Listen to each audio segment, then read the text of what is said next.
The home of the common Joe and the common Sally in the know, even more so than all those media talking heads. Officially, welcome to the SEC, Oklahoma and Texas. We finally have the SEC football schedules, and now it's feeling real. It's feeling really real. And already we got some drama and some controversy concerning the schedules, as we always do in the SEC. We always have a little drama and a little soap opera stuff going on. So, Oklahoma and Texas, you better get used to it. And already, a lot of people are saying that Texas got an easier entrance into the SEC as opposed to Oklahoma. Let's talk about it.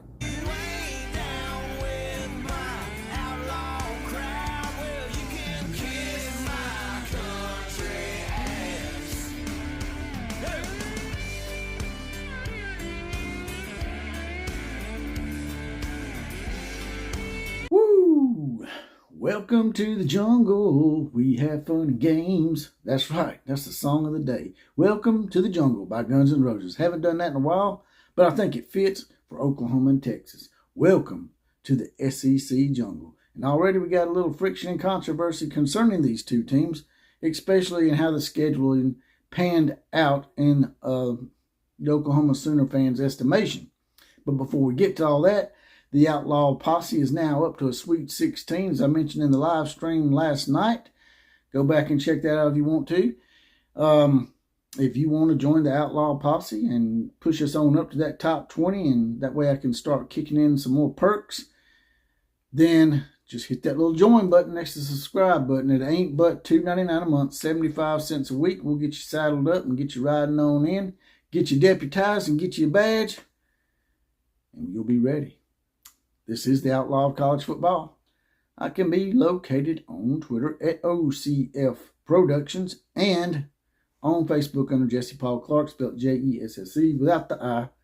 Now, getting right to it here. Oklahoma and Texas starting to feel real for them now. They got their first slate of games scheduled in the SEC, and it seems that a lot of the Sooner fans feel like that maybe they got a harder road to hoe. There's really no easy way to do these schedules. To be honest with you, I'm not going to really take up for anybody in this, really. I mean, well, I might, as we go along in this podcast, I might come to an epiphany of whose side I want to take. But every single game in the SEC is going to be hard. I'm going to go ahead and let you know. Even Vanderbilt can up and bite you if you're not on your P's and Q's on a given Saturday. But looking at these schedules, I'll throw up some screenshots here periodically. Oklahoma plays Texas, Alabama, Tennessee, and South Carolina at home. Now, the one thing that the Oklahoma fans are unhappy about is that Texas is listed one of their home games. But the reason why that's the way it is just like Georgia and Florida, they have a neutral site game in Jacksonville. The SEC is just basically saying, hey, if y'all want to schedule this as a neutral site game, and like Texas A&M and Arkansas, but I think that's going to go away. If you're going to schedule as a neutral site game the year that you're considered the home team, well, then that's going to be one of your home games. That year that you're considered a road team, it's going to be considered a road game.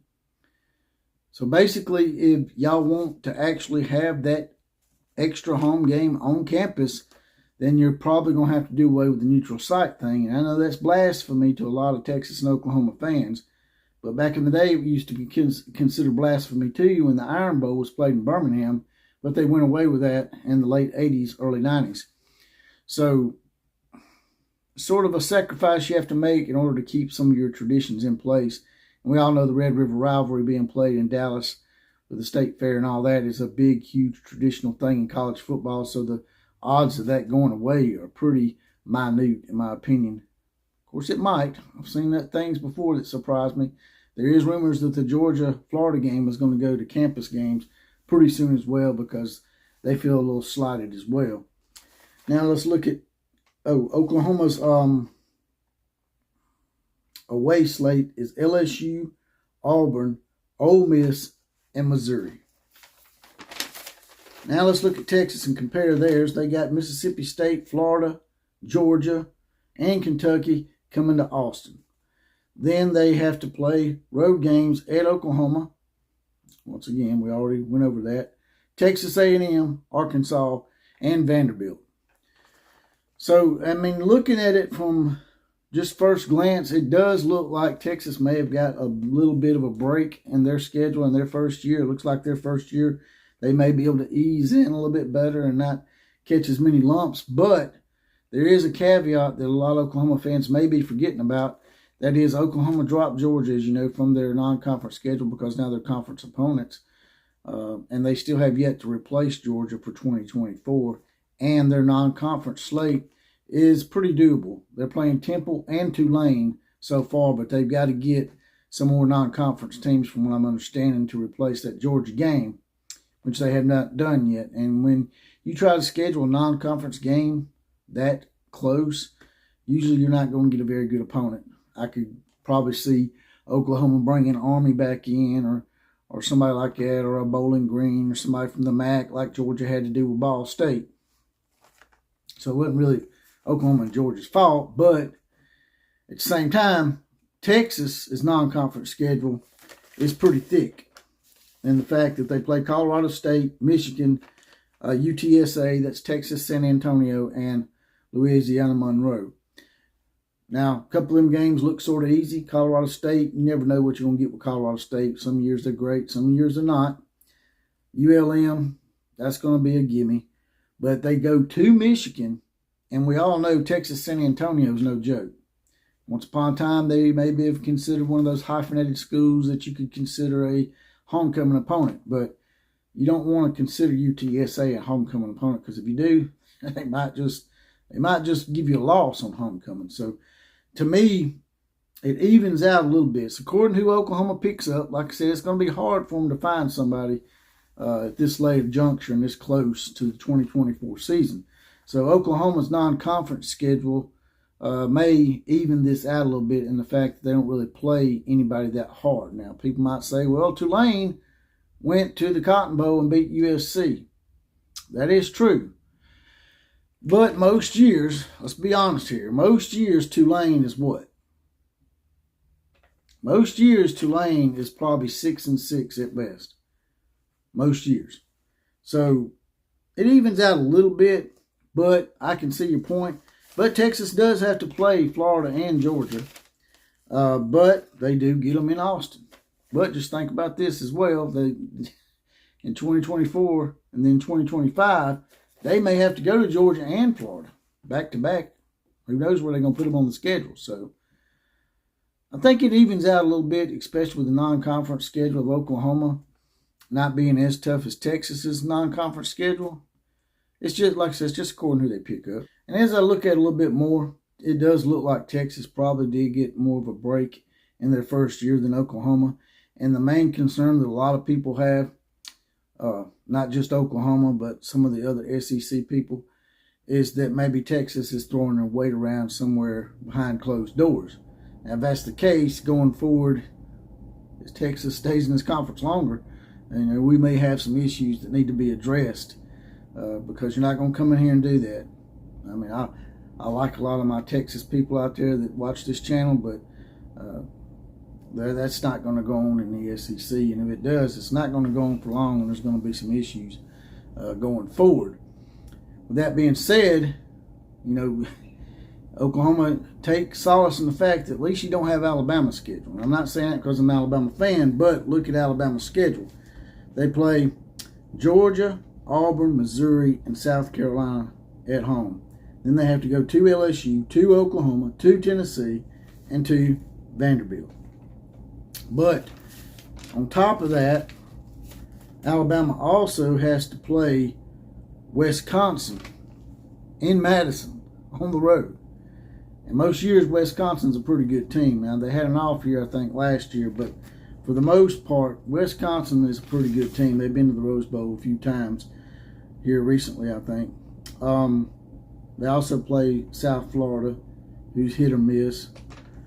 But Alabama's saddled with Wisconsin, at Wisconsin, Georgia, Auburn, LSU, Oklahoma, Tennessee. So that's what's going to happen from year to year. Yeah, some years you're going to catch a break and catch what you deem as an easier schedule, and sometimes it doesn't work out that way, especially with the SEC. Other than outside of Alabama and Georgia, a lot of these teams are cyclical. It's just like a cycle. But maybe with LSU being an outlier in that somewhat, because they have won 3 national championships this century, which is only second to Alabama nationally. But usually teams like LSU, Auburn, they one year they win national championship, then they'll come back and go 3-9 like Auburn did after they won their national championship in 2010. So some of these teams that you may deem as easier for Texas may end up being good teams at the time they play them, while your teams that are normally considered great teams may be having an off year, because that's the way it is in the SEC. So don't fret. Also, Brent Venables will have gotten his system in a lot better by then. You know, that first year, like I said in the live stream, that first year in the Brent Venables system is always hard because it's a complex defensive scheme. And when you have a defense that Oklahoma had before he got there, where they were basically doing, as I said in the live stream, Pilates and yoga classes and eating soft yogurt on a Sunday morning with Alex Grinch, then you're going to have that transition. It's going to be a little bit rough. But by then, I think Brent Venables will have his defense solidly in place, and Oklahoma will be just fine going forward. I mean, they may have some growing pains, and like I said, Texas may have got a little bit of an easier road coming in, but I think it'll all work itself out, especially since Texas has got a pretty hard non-conference schedule, as I mentioned before. But that's all I got for now on that. You guys and gals, tell me what you think. Who had the hardest schedule? Who had the easiest schedule? Who got screwed? Drop in the comment section. Like, share, comment, and subscribe to this channel. Also, there's a little heart down here if you want to make a one-time donation. You can do that as well. Hit that little heart. Throw a few dollars in the coffers. And once again, there's the Outlaw Posse that you can join. The little join button next to the subscribe button that you've already subscribed to, more than likely. Join the Outlaw Posse. Just $2.99 a month, 75 cents a week. And as always, KMCA to all the other teams. Class is now officially dismissed.